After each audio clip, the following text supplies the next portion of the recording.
एक छोटे से शांत गांव में, जो हरे भरे खेतों और बड़े बड़े बरगद के पेड़ों से घिरा हुआ था, एक खुशमिजाज और जिज्ञासु लड़का रहता था जिसका नाम ओलिवर था। वह अपनी प्यारी मुस्कान के लिए जाना जाता था, लेकिन कई बच्चों की तरह कभी कभी मुसीबत से बचने के लिए छोटी छोटी झूठ भी बोल देता था। एक शाम वह गांव के किनारे पुराने कुएं के पास खेल रहा था। तभी उसकी नज़र एक बड़ी चट्टान के पीछे पड़ी। वहाँ उसे एक मुड़ा हुआ, धूल से भरा कपड़ा मिला। वह बिल्कुल साधारण सा दिख रहा था। उत्सुक होकर उसने उसे उठाया और धूल झाड़ दी। अचानक उसे एक धीमी सी आवाज़ सुनाई दी। यह कोई साधारण कपड़ा नहीं है, ये ईमानदारी का अदृश्य कवच है। ये तभी दिखाई देता है जब इसे पहनने वाला सच बोलता है। ओलिवर चौंक गया। उसने इधर उधर देखा और पूछा, यह किसने कहा? लेकिन वहाँ कोई नहीं था।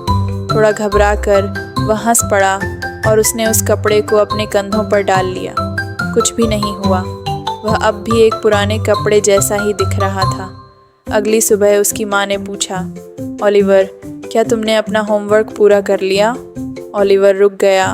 उसने होमवर्क पूरा नहीं किया था। वह कहने ही वाला था, हाँ, कर लिया, लेकिन उसे वह रहस्यमयी आवाज़ याद आ गई।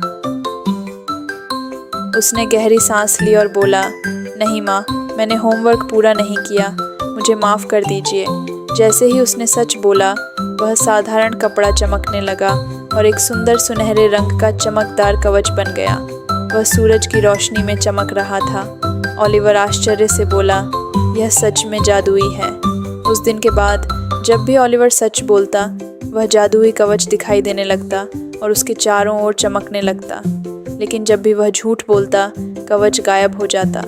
दिन बीतते गए और ओलिवर को उस चमकते हुए कवच पर गर्व होने लगा। उसे लगता था कि यह उसे मजबूत और साहसी बनाता है। लेकिन एक दिन एक बड़ी परेशानी हो गई। ओलिवर अपने दोस्तों के साथ क्रिकेट खेल रहा था। खेलते खेलते गलती से उसकी गेंद गांव के मुखिया की खिड़की से जा टकराई और कांच टूट गया। तेज़ आवाज़ पूरे मोहल्ले में गूंज उठी। उसके दोस्त डरकर भाग गए।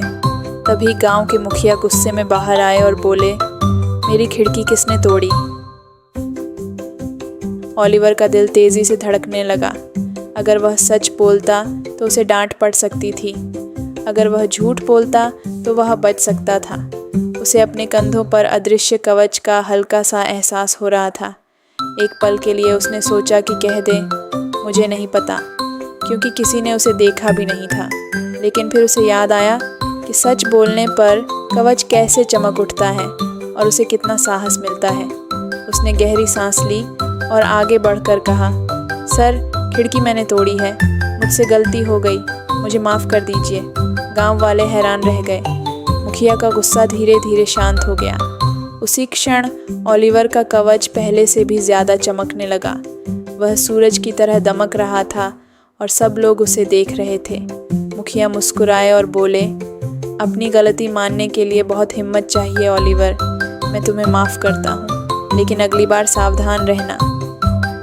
सजा मिलने के बजाय ओलिवर को सबकी इज्जत और प्रशंसा मिली। उसके माता पिता भी उस पर बहुत गर्व महसूस कर रहे थे।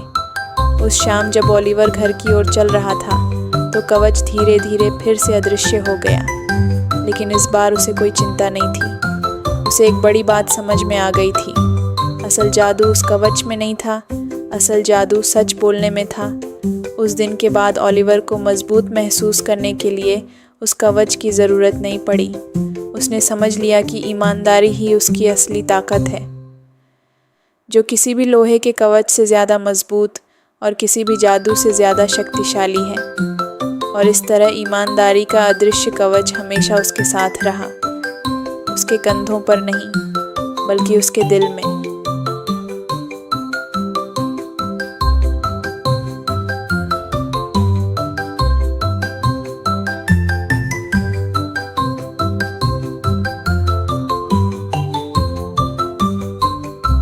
कहानी की सीख, सच बोलना हमेशा आसान नहीं होता, लेकिन यह हमें सबसे मजबूत बनाता है।